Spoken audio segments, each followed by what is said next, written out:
Hello साथियों, नमस्कार। आप देख रहे हैं आपका अपना YouTube channel DS Mishra official और आपके अपने चैनल पर इस नए वीडियो सेशन के साथ आपका हार्दिक स्वागत है। और इस वीडियो में मैं बात करने वाला हूं कि प्रधान शिक्षकों के विद्यालय योगदान से पहले एक बार फिर से जो प्रधान शिक्षकों के बहाली पर एक बार फिर से संकट के बादल जो दिखे हैं, या इस तरह से कहें कि एक बार फिर से बहाली योगदान से पूर्व नज़र लगते जो दिखा है, उसके संदर्भ में बात करने वाला हूं। तो जी हां साथियों, जैसा कि हम सभी 15 जुलाई का जो दिन रहा, वह 15 जुलाई का दिन प्रधान शिक्षकों के लिए खट्टे मीठे अनुभवों के साथ रहा।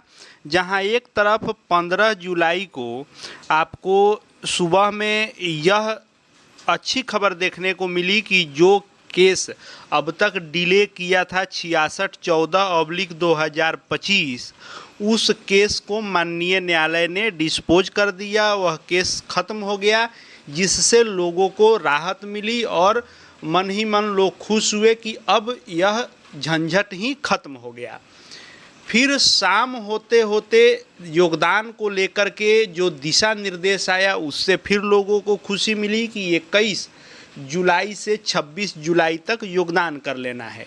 इसी बीच रात होते होते एक बुरी खबर भी सामने आई कि फिर से एक केस की सुनवाई की तारीख मुकर्रर हो गई है, और उस केस की सुनवाई जो आज होने वाली है उसी के संदर्भ में बात करने वाला हूं। तो वीडियो में अंत तक मेरे साथ बने रहेंगे, और यदि चैनल से अब तक नहीं जुड़े होंगे तो चैनल को सब्सक्राइब करके बेल आइकन को प्रेस कर लेंगे, ताकि आगे भी प्रधान शिक्षक प्रधानाध्यापक से जुड़ी हर महत्वपूर्ण खबर आप देखते जानते रहें। तो यह 66/14/2025 जयप्रकाश एंड अदर्स वाला केस तो पूरी तरह से अब जो है निष्पादित हो गया। अब इसमें किसी प्रकार का कोई झंझट नहीं रहा। लेकिन जो नया केस प्रीति कुमारी एक हैं, प्रधान शिक्षक की अभ्यर्थी हैं, और इन्हीं प्रीति कुमारी के द्वारा यह केस किया गया है, और इन्होंने भी जिला आवंटन को लेकर ही केस किया है।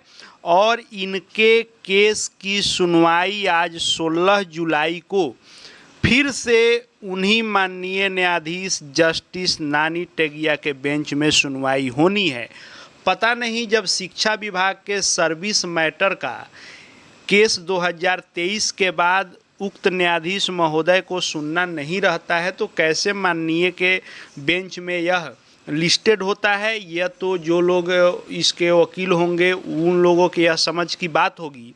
लेकिन सबसे चौंकाने वाला और 15 तारीख के पूरे रात प्रधान शिक्षक अभ्यर्थियों को फिर से टेंशन में डालने वाला और परेशान करने वाला यही खबर था कि फिर से उसी माननीय न्यायाधीश के बेंच में केस लिस्टेड है, जस्टिस नानी टागिया, जिन्होंने पिछली बार जयप्रकाश एंड अदर्स वाले केस में एकाएक स्टे लगा दिया और पोस्टिंग की प्रक्रिया रुक गई थी। अब आज फिर से 16 जुलाई को इसकी सुनवाई होनी है। चूँकि 14 नंबर पर लिस्टेड है, इसलिए सुनवाई होना निश्चित है। और सुनवाई को लेकर के और जो इसमें डिटेल निकले हैं, उस डिटेल की यदि बात करें तो यह जो केस है CWJC 11-252/2025 Preeti Kumari and others 28 लोग और हैं, इनके तरफ से ये सभी अधिवक्ता हैं, और सरकार का पक्ष रखेंगे additional advocate general Sanjay Pandey ji. और इस केस की आज सुनवाई होनी है। अब बात आती है कि आखिर इसमें क्या हो सकता है। तो देखिए, आज केस की सुनवाई होगी, शाम तक सब कुछ क्लियर हो जाएगा।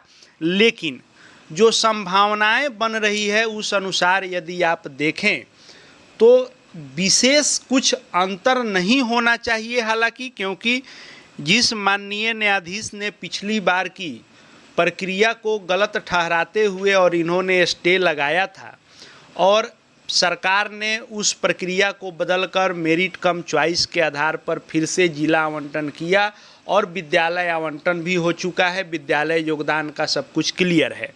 लेकिन जब तक सुनवाई नहीं हो जाती है तब तक कुछ नहीं कहा जा सकता है, क्योंकि बेंच वही है। अब इसमें या तो इस बेंच से फिर से माननीय न्यायाधीश के द्वारा जिस बेंच में सुनवाई इसकी होनी चाहिए उसमें ट्रांसफ़र कर दिया जाए, ये भी संभावना है, या फिर इस मामले को डिसमिस कर दिया जाए, क्योंकि माननीय न्यायाधीश इससे अवगत होंगे पिछले वाले केस को लेकर के। तो इस बार मेरिट कम चॉइस के आधार पर हुआ है और सरकारी वकील जो है एडिशनल एडवोकेट जनरल के द्वारा यदि पक्ष रखा गया तो ये भी हो सकता है कि केस को डिसमिस कर दिया जाए, या फिर ये भी हो सकता है मामला कहीं से भी यदि दोनों पक्ष में बहस हुई तो सरकार के द्वारा भी समय लिया जा सकता है। इसमें आप एक चीज़ और देखेंगे कि जो पार्टी बनाया गया है इस बार वह बीपीएससी को भी बनाया गया है, बीपीएससी के चेयरमैन को बनाया गया है, बीपीएससी के सेक्रेटरी को बनाया गया है। तो इसमें अगली सुनवाई की तिथि भी मुकर्रर हो सकती है, अगला डेट भी मिल सकता है, केस डिसमिस भी हो सकता है। लेकिन अभी चूँकि मामला न्यायालय का है और सुनवाई आज होनी है तो कोई भी कुछ भी फाइनली नहीं बता कह सकता है। लेकिन सभी लोग यही प्रार्थना कीजिए कि जैसे बहाली चल रही है, एक बार पटरी पर आ गई है, किसी प्रकार का रोक अवरोध उत्पन्न नहीं हो, बहाली अपने तय समय अनुसार योगदान हो पाए। जो 21 से 26 जुलाई तक योगदान का समय तय किया गया है विभाग के द्वारा। हालांकि विभाग और सरकार बहाली को लेकर के सीरियस है। अब देखने वाली बात है कि न्यायालय से आज क्या कुछ क्लियर होता है। जैसे जो अपडेट निकल करके आएगा आपके लिए लेकर के आऊँगा। चैनल से जुड़ जाएंगे, चैनल को सब्सक्राइब करके बेल आइकन को प्रेस कर लेंगे। साथ ही हमारे Telegram channel DS Mishra official से भी जुड़ जाएंगे, वहाँ भी विभाग के हर अपडेट पत्र PDF आपको मिलते रहेंगे। इस वीडियो को देखने के लिए आपका बहुत बहुत धन्यवाद।